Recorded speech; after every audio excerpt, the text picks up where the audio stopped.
It was when I read the first draft of the script, and obviously we'd been talking about references to Scrooge, and that was all there, and Christmas Carol, and Second Chances and Redemption. And I said, you know what, it reminds me of one of my favourite Oscar Wilde stories, the story of the Happy Prince. And I don't know whether you younger ones there will know it, but it's a lovely, lovely story. If you get a chance, read it, or get your parents to read it to you if you're young. It's a story about a prince who dies. They make a statue of him, and you heard a little bit of it there.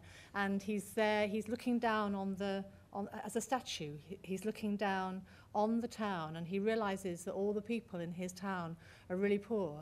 And he's really sad that he never realized that when he was alive. And then a swallow comes, and the swallow is just about to go and migrate because it's coming to winter. And the prince says, please take some of these jewels and all this gold that's on me and take it to help the poor people. And so the swallow keeps taking more gold and more jewels from the statue till the statue's left completely bare and ugly. And the swallow sacrifices himself because he leaves it too late to migrate.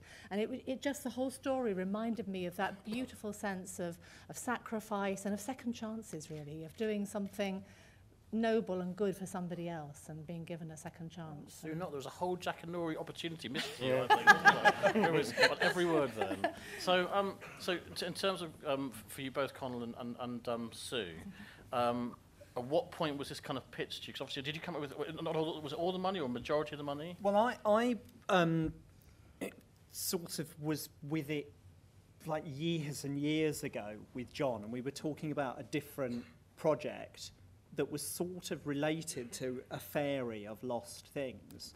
And then it languished. It died in that incarnation and languished for about 3 years until we were at a party somewhere, or 3 more or something. And over a couple of drinks, we said, let's sort of go for it, you know, again. It was a drunken green light. Yeah. Well, so actually, I was at that point not working for the BBC, and so we just sort of started working on that, and we then took it to the BBC, and it actually happened remarkably quickly from that point.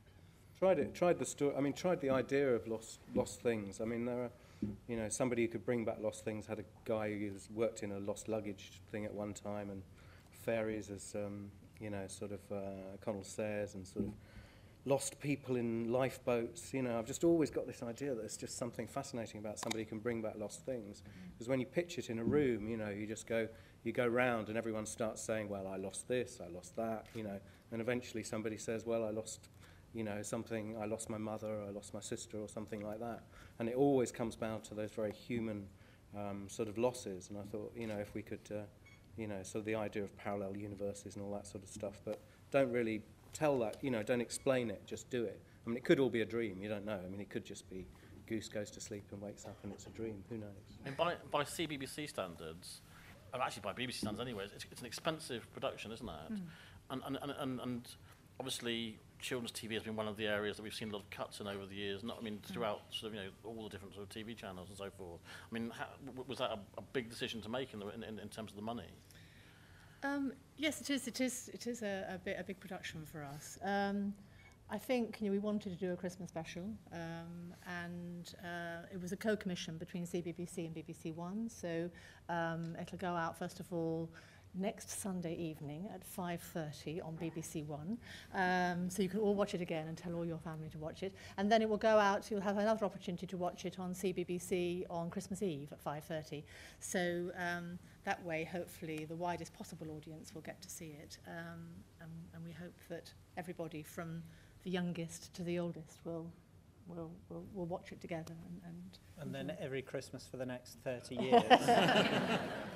What happens after 30 then? No, I think it's actually timeless, and well, we'll see how it goes down. But I don't see it as a kids thing. I see it as family, rather than kids. Yeah, no, you're right. And you've got to be. I think you've got to be a teenager really to grab hold of where we're going with some of the loss and some of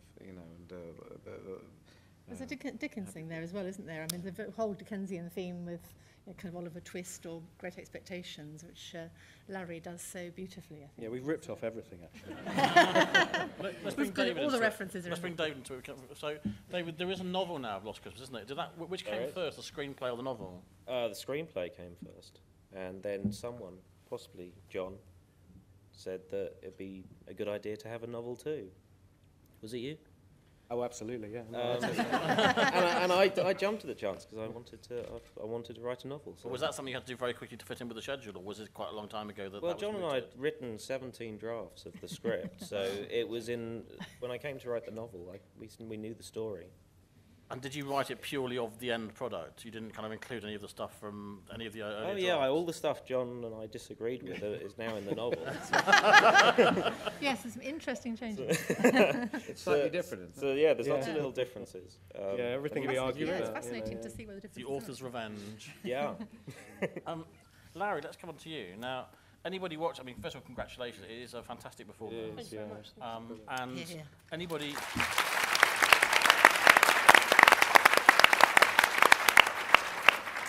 Eddie's not bad either, you know. Anybody watching the production would have, I think, assumed that, you know, you've got quite a lot of credits under your belt and that you've done a lot of kind of TV and film, but that's not the case, is it? No, it's my first film actually. So yeah, it was a great experience, and it's weird seeing it up on a big screen. So How did you prepare for it? I mean, was it a very kind of scary experience, sort of coming on set for the first time and having the cameras pointing at you and all that kind of stuff, or did you kind of come to it quite naturally? I don't think so. I mean, I don't know. It didn't seem to scare me. I mean, No, you were very relaxed. Oh, Really. Yeah, too relaxed. Worryingly relaxed.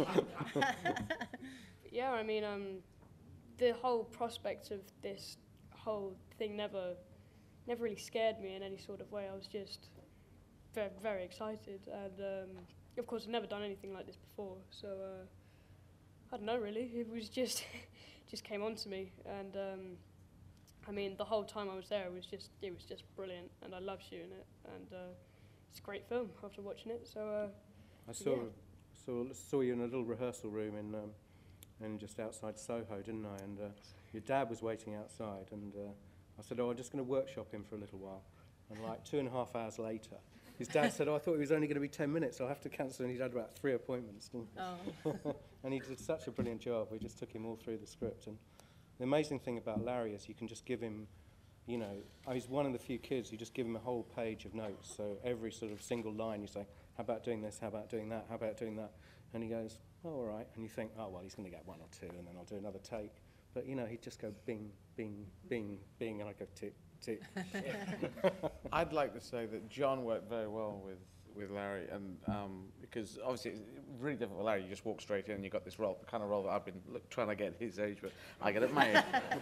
But no, because I think the acting in this is great. But I thought John working with Larry I thought was great, and just trying to guide him around to getting this performance out. So I think it is beautiful. It does work really well, and this is a great start for you. You've got to keep up this standard now, which is going to be fun. And John, obviously, normally when people are looking, particularly like a child role, they kind of go through thousands and audition. I know with Jimmy Grimble, you saw a lot of people, for example.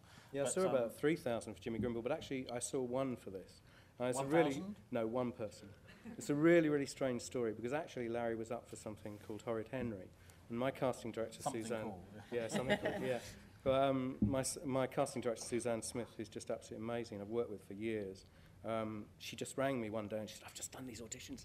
There's this kid you want. He's absolutely fantastic. You've got to get him. But I think they might want him too.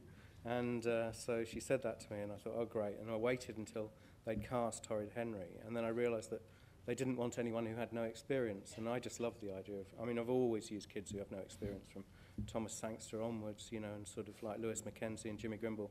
I just love, you know, somebody who's completely untrained, because it just brings a sort of freshness of approach.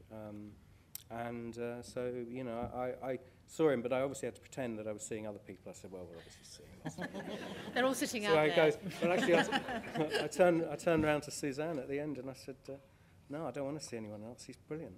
And that was it. First time ever in my life. I do normally see thousands of them. But to anything from your point of view, I mean, obviously, in your career, you've voiced a lot of characters, like Reaper Cheap in the Narnia films, and Axelrod in Cars 2, and you've done a lot of kind of animation and like It and 5 Children It. But is this the first film you've actually first family film you've acted in? What's the kind of part of you kind of like the sort of legacy of that? Yes, I'm not really. I see this as a film. It's a film. It's like if you look at Harry Potter, you could think it's for kids, but then it's really for adults. But it's kids can get into it, and probably if kids watch Harry Potter later, they'll realise there's other themes in there like this. Kids are going to miss some themes of loss because you just can't really experience it. But curiously, Larry and his family and me and my family, we've both gone through family loss. So that was a curious thing, which we didn't really. I didn't know how to broach that and get into it. I don't know if we needed to, but it's just in there. So this is the first time. Yeah, I still just consider it a dramatic film, and I was just trying to touch the reality, and there's almost no comedy in it, which I love. You know, I think there's one joke I made up. Ring the doorbell. What? Ring the doorbell. Why? What's going to happen? I was going to ring the doorbell, which gets a laugh. But I've waited 8 months to see whether that would get a laugh. And it's just